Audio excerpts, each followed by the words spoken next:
What is up, weather enthusiasts? I'm your host, Pat's Path Predictor. Let's get right into the weather. All right, so this is the situation we have right here. So over the last couple of days or so, I've been keeping an eye on some of the model runs, particularly the European and GFS, since they go far enough, because I've been seeing some runs of potential outbreak of severe weather and tornadoes as well in parts of Kansas, Oklahoma, Texas, Arkansas, and southwestern Missouri for June 14th and 15th. So what we got going on right here is we have the 6Z run of the GFS, and we have the most unstable Cape and Shear, and this is at 10 o'clock in the morning, and the peak of this is going to most likely be between 7 and 1 in the morning. So we're going to go ahead and show you that. This is 1 o'clock in the afternoon. We already have Cape cracking 4,000 joules per kilogram in a couple of spots, but 3,000 plus widespread across Oklahoma right here. Only continues to grow. The Cape cracks to 4,600 joules per kilogram in central Oklahoma, and then by 0Z, as things start to get going, we're looking at 4,000, but the shear starts to increase as well at this point. And then by 10 o'clock, the Cape does start going down considerably. However, we do still look at some severe weather going on, because if we take a look at the Supercell composite, we're looking at a level of 24 out of 35, and this is like what, 9 days out. So yeah, and this is part of a trend I've been noticing. This is part of an upward trend, because yesterday I was looking at it, the Supercell composite got up to like 18, 19 or so, which I thought was pretty alarming. And now today it's up to 24, according to this run right here. That to me is telling me that we're seeing some good confidence that something big is going to happen in Kansas, Oklahoma, Texas, these areas right here. And then we're going to go ahead and continue that.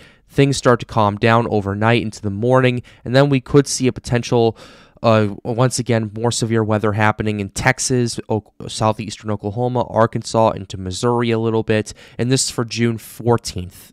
So this is what we got going right here, and now we're going to go ahead and show you the 12Z, which I think is very interesting to look at. We're going to go ahead and show you the 12Z with the Cape and all of that. So the 12Z Cape, this is on the 13th right here, that starts in the Texas Panhandle.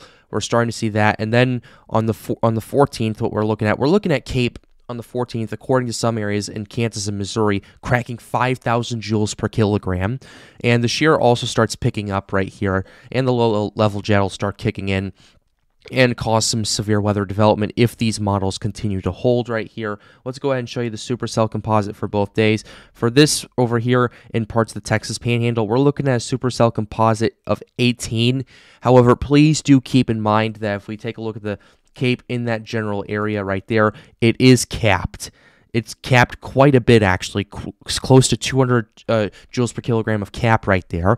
So unless these next model runs over the next few days have that coming down by about 100 or so, I don't really see severe weather getting started down there, and maybe, if so, maybe an isolated area.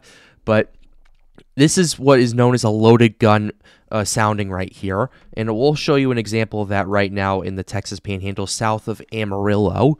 Basically, what a loaded gun is, you have a very high Cape, which is this right here, decent lapse rate on average, and then you have a very high cap right here, and it doesn't have to be that high to be a loaded gun, but this is the cap is like 214 and 3,000 joules per kilogram of Cape. Yeah, that's a loaded gun with a huge safety right there, so it could go either way. The most likely scenario with this is it'll basically hold for a couple of, hold there and just hold the whole day, or if it does break, it'll break in explosive matter right there, and we consider the environment surrounding that, it absolutely could cause a lot of severe weather going on. Now, moving on to what's going on over here, and right here, this has been very interesting. This is for June 14th right here. We're looking at Supercell composite up to 22. This is still capped over here, and if that cap can continue to go down in the next little while, this could cause quite a bit of stuff going on. In fact, this is what we got. This is the sounding right here. 4,000 joules per kilogram of Cape, 114 a cap.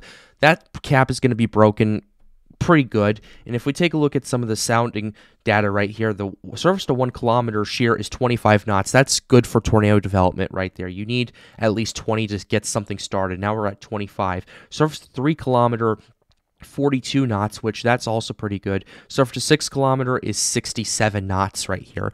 That is going to easily enhance your supercell development right there. If we take a look at the directional shear, it's quite noticeable as well. So this is what we got going right here, and this is for the system on the 14th right here. I forgot to mention this.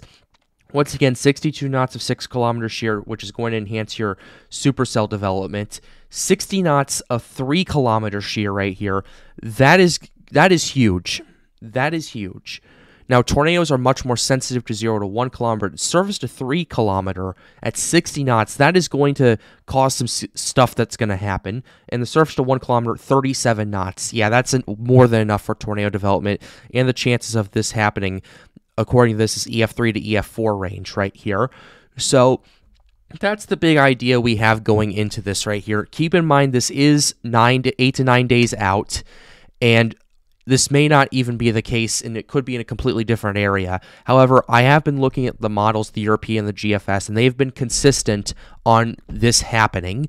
So we'll continue to update you here as time continues to progress. We'll have to wait for the SPC to issue out some stuff in a couple of days, but we'll update you. If you want to help us out with research and data gathering with this potential situation, join my Discord server, Storms United. Link is in the description down below.